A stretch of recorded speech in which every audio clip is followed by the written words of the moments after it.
Relationships, fact and fiction.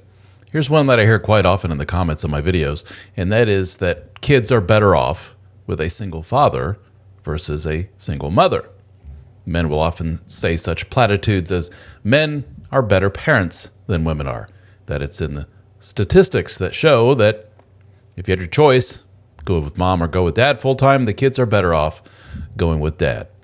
Well, is there any science or any math at all to back up that claim? Well, this is going to piss some people off. Don't shoot the messenger. I'm just quoting facts that I found via Google, like any of you guys can do. So let's dig into it a little bit, shall we?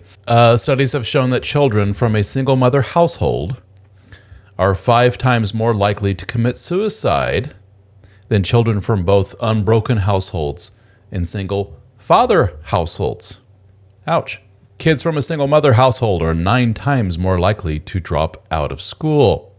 They're 10 times more likely to abuse chemical substances. They are 14 times more likely to commit rape, 20 times more likely to end up in prison, and 32 times more likely to run away from home. Single mother households account for 70% of all teen pregnancies, 70% of all child murders. If you are a child living with your single mother, you are more likely to be murdered by your parent. This is not looking good. So the big question then is, why the disparity? What the hell is going on here? Some people will say poverty, that women are more apt to be poor, bad financial shape as compared to the dad. Well, even when taking into account the financial situation, we still have a pretty strong disparity. What about education levels? Maybe the mothers have a lower education level. They don't have a degree and so forth that the single fathers do, which causes a cascading series of issues, I guess, is the point some people are trying to make. Same thing as the economics and such. Well, when we take that into account, education level still doesn't look good.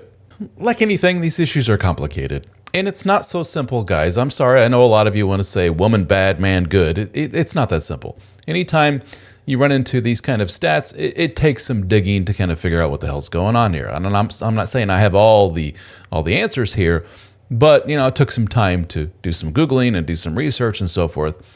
And there are some things that may help shed some light on what exactly is going on here. One thing is, it is very difficult, much more so for women, to have a healthy partner who is willing to come into the fold, into the family, not necessarily at a full-time marriage basis. Could be just as, serious boyfriend who visits from time to time. It's much more difficult for that woman to find a mate than it is for the man in that situation. Why? She goes out into the dating market. Would you like to be my serious boyfriend? Okay, let's learn more about you. She says, well, I'm a single mother with 4 kids. The men in that situation are much more apt to say, see you later, I don't think so, no, Then if we flip the genders and a man goes out in the market and he says, I am a single father with 4 kids. Actually, the stats seem to show that for a lot of women, he is more attractive than if he didn't have the kids. Not for all women, but a lot of women say, oh yeah, the fact that he's a single father makes him more attractive. So it would seem that if you're a woman and you're out there searching for a man, you're going to attract some possibly not so good guys that want to, join the fold and join your family of a single mother of 4 kids, versus a guy. He goes out there and he's going to find a woman who says, yes, I'm willing to take on your children. I'm going to be very nurturing. I'm going to be very loving and so forth, even if it is just on a part-time girlfriend type of basis. That's a more healthy environment for the kids to be in. For the purposes of this, the definition of single, when we're talking about single men, single women, single means not married. You could have somebody living with you and still be a single person, technically. And in fact, when we look at the single men out there, 41% of them are living with a woman. And when we look at the women, only 16% of them have a guy living with them and helping out with the day-to-day life with the kiddos. So you can see the disparity there. Now, all that aside, here's the one that rubs a lot of people the wrong way. And again, please don't shoot the messenger. Google yourself. go to your local psychologist, go to your local family doctor if you don't believe me. This is not a condemnation of women. This is not a condemnation of mental health disorders. But statistically, if you were to put a group of men and women together in a room, if you were to put your money on which group has more emotional and mental disorders, difficulties, whatever you want to call it, you probably should put your money on the women. Women tend to be higher in anxiety and depression. In psych terms, women tend to be higher in trait neuroticism, a propensity for negative thought, a propensity for anxiety, depression, etc., etc. And yes, that may very well have, in fact, it will have a detrimental effect on your ability to parent.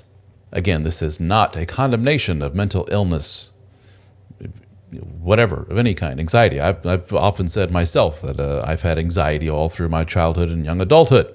I know of many, many great people, men and women alike, who struggle with depression. It's a day-to-day struggle for them. They're not any less of people, but they would be the first to tell you that parenting is more difficult for them than it is for their very low neuroticism, low depression, low anxiety friend who just seems to just go with the flow and, everything's hunky-dory for them. Another factoid that may impact all of this. When we have a divorce and we say, who do the little kids go with, mom or dad? More often than not, the courts say mother. They're now starting to say more and more it's a strict 50-50 custody. In a lot of cases, it's mother gets the majority custody and dad gets the whole, every Wednesday, every other weekend, or every other Wednesday, weekends, whatever it is. Dad sees them less time than what mom does. It just seems to be the default solution in a lot of places, a lot of states and a lot of countries in the world, right or wrong. And again, that's slowly but surely changing. But when you say this person gets majority custody of the kids, why? Because of their gender. It doesn't take into account whether or not they will be the legitimate, better parent of the two. The person could be underemployed, so now they have the stress of, not making a lot of money. The person could have anxiety, stress, mental issues that we talked about.